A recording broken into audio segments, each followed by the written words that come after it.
नमस्कार। हमारे चैनल में आपका स्वागत है। मैं हूं रामचंद्र मौर्य। साथियों, क्या किसान आंदोलन फिर से शुरू होगा? क्या किसान आंदोलन पार्ट 2 2023 में फिर से शुरू होगा? क्या किसानों की मांग न माने जाने के बाद किसान फिर से आंदोलनरत होंगे? सिर्फ दिल्ली में ही नहीं, पूरे देश में। देश के 17 राज्यों में किसान आंदोलन फिर से शुरू होने की तैयारियां शुरू हो गई हैं और इसी 24 दिसंबर को संयुक्त किसान मोर्चा की बैठक होने जा रही है दिल्ली में, और उसमें सुनिश्चित किया जाएगा कि आंदोलन की रूपरेखा कैसी होगी। और आज शीतकालीन सत्र में संसद के जिस तरह से दीपेंद्र हुड्डा सांसद ने किसान आंदोलन की बातें कही और एमएसपी पर गारंटी का कानून नहीं बनाए जाने के बारे में सरकार को घेरा, उससे सरकार निश्चित रूप से बैकफुट पर आ गई। और जिस तरह से उसने जवाब दिया है वह गोल मटोल जवाब है। तो जाहिर है कि किसानों की बातें मानी नहीं जा रही है और किसान के साथ जो समझौता हुआ था उन समझौतों के तहत सिर्फ 3 कृषि कानून वापस किए गए हैं। बाकी 5-6 शर्तें और जो थी उस पर सरकार ने पहल नहीं की।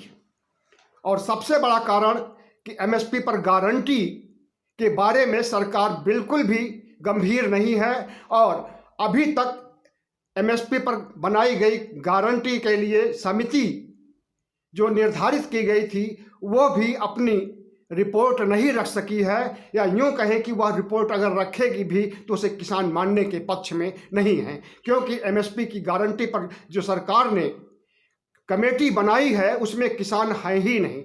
संयुक्त किसान मोर्चा का एक भी सदस्य उसमें नहीं है।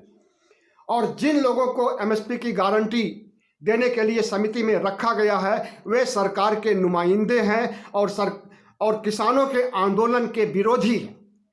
तो जाहिर है कि जिस तरह से मोदी सरकार ने किसानों को धोखा दिया है 1 साल पहले किसानों से समझौता करके, लेकिन जो वादे किए गए थे उन पर एक पर भी अमल नहीं हो सका। न तो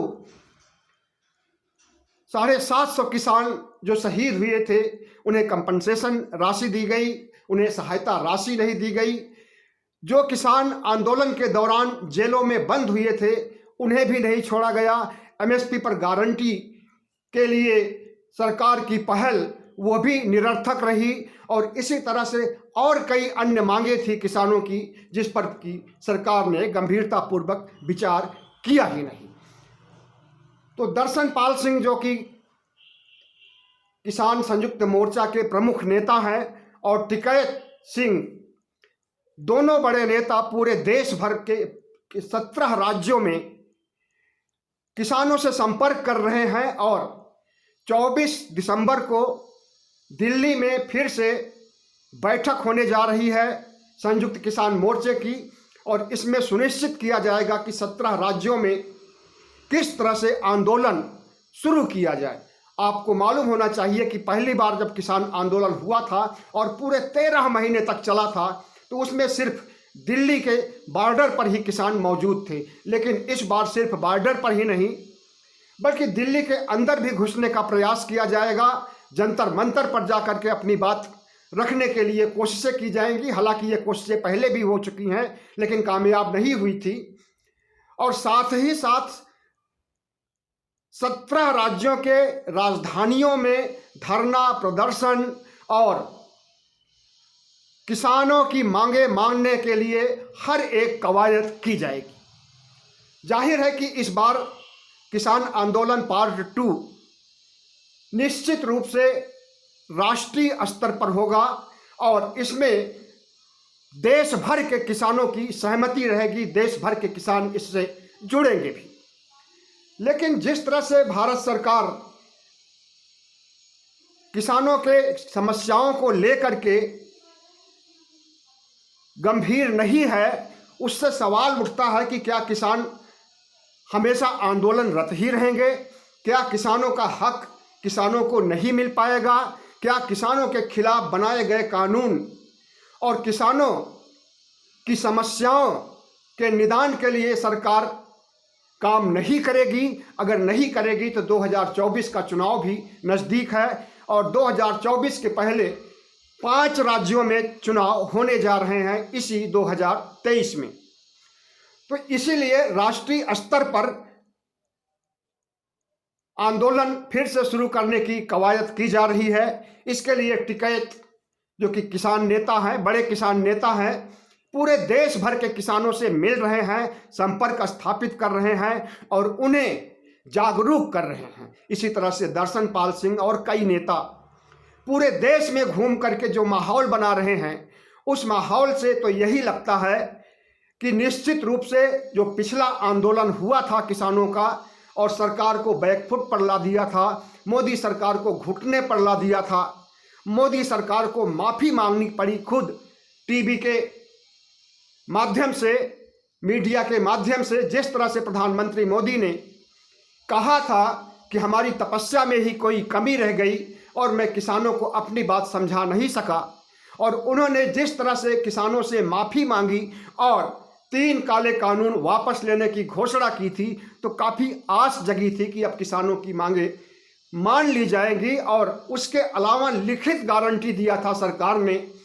अन्य 5-6 मांगों को मानने के लिए, लेकिन उस लिखित गारंटी पर भी मोदी सरकार ने पहल नहीं किया और आज तक किसानों की समस्याएं 3 काले कानूनों को छोड़ करके सारी की सारी समस्याएं जस की तस बनी हुई हैं। तो जिस तरह से मोदी सरकार किसानों के हितों को ध्यान में नहीं दे रही है और अन्नदाताओं के साथ खिलवाड़ कर रही है, अन्नदाताओं के साथ धोखा कर रही है, विश्वासघात कर रही है, यह बहुत ही दुर्भाग्यपूर्ण है। और बता दें आपको कि इस बार सिर्फ किसान आंदोलन ही नहीं होगा, बल्कि इसके साथ बेरोजगारों का भी हुजूम इकट्ठा होगा और सारे बेरोजगार, देश भर के बेरोजगार किसानों के साथ मिल करके मोदी सरकार को घेरने की कोशिश करेंगे। अब यह कोशिश कितना रंग लाएगी, कितना कामयाब होगी, यह तो समय बताएगा। लेकिन 2023 में होने जा रहा किसान आंदोलन पार्ट 2 के लिए जो तैयारियां चल रही हैं और जिस तरह से सरकार अभी भी एमएसपी पर गारंटी के लिए तैयार नहीं हुई है और उसकी कोशिशें सकारात्मक रूप से सामने नहीं आ रही हैं। संसद में आज दीपेंद्र सिंह हुड्डा ने जो सवाल उठाया था एमएसपी पे गारंटी के लिए और किसान आंदोलन की फिर से धमकी दिया था, उससे कृषि मंत्री ने नरेंद्र सिंह तोमर ने उनके सवाल पर कहा था कि किसानों के एमएसपी पर गारंटी के लिए समिति गठित की गई है और गठित अपना काम कर रही है। 1 साल हो गया गठित हुए और वो अपना काम करते हुए, लेकिन पता नहीं कितना बड़ा काम समिति का है कि अभी तक उसका काम पूरा नहीं हुआ और यह भी नहीं बताया कि कब तक समिति का काम पूरा हो पाएगा और कब तक समिति रिपोर्ट देगी। जाहिर है कि मामले को लटकाने का पूरा प्लान है मोदी सरकार का और किसी तरह से किसान आंदोलन को रफा दफा करने की कोशिशें हो रही हैं। लेकिन किसान भी कमर कस के बैठे हुए हैं, वे किसी भी सूरत पर नहीं मानेंगे कि उन्हें बैरंग लौटना पड़े इस बार।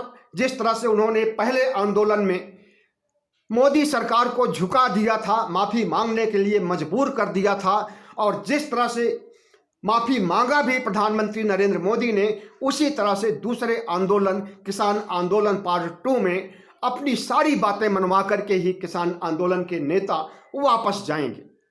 तो जाहिर है कि देश में समस्याओं का अंबार है। महंगाई, गरीबी, अशिक्षा, भूख से जनता पीड़ित है और किसानों की बात आपको मालूम होनी चाहिए कि 17 राज्य ऐसे हैं जिसमें किसानों की सालाना आमदनी सिर्फ 20,000 रुपए है और 20,000 रुपए में किसान कैसे जीवन यापन कर सकते हैं, कैसे कृषि के उपकरण खरीद कर सकते हैं, कैसे बीज खरीद सकते हैं, कैसे ट्रैक्टर खरीद सकते हैं, कैसे डीजल खरीद सकते हैं, इसे आसानी से समझा जा सकता है। और जहां तक किसानों की मौत का मामला है तो सिर्फ 750 ही किसान आंदोलन में नहीं मरे थे, उसके पहले से ही या यूं कहें कि कांग्रेस के शासनकाल से ही किसान आत्महत्या कर रहे हैं। और आए दिन किसान कृषि लोन के तहत, कृषि लोन की किस्त न दे पाने के तहत जितनी पीड़ाएं उत्पीड़न बैंक वालों से झेलते हैं, उसका उन्हें एक ही निदान दिखाई देता है, आत्महत्या करना। और आत्महत्या की खबरें तो मोदी सरकार ने गोदी मीडिया पर रोक लगा दी है कि कोई भी आत्महत्या, किसान आत्महत्या या किसानों से संबंधित किसी भी समस्या को नहीं दिखाया जाए।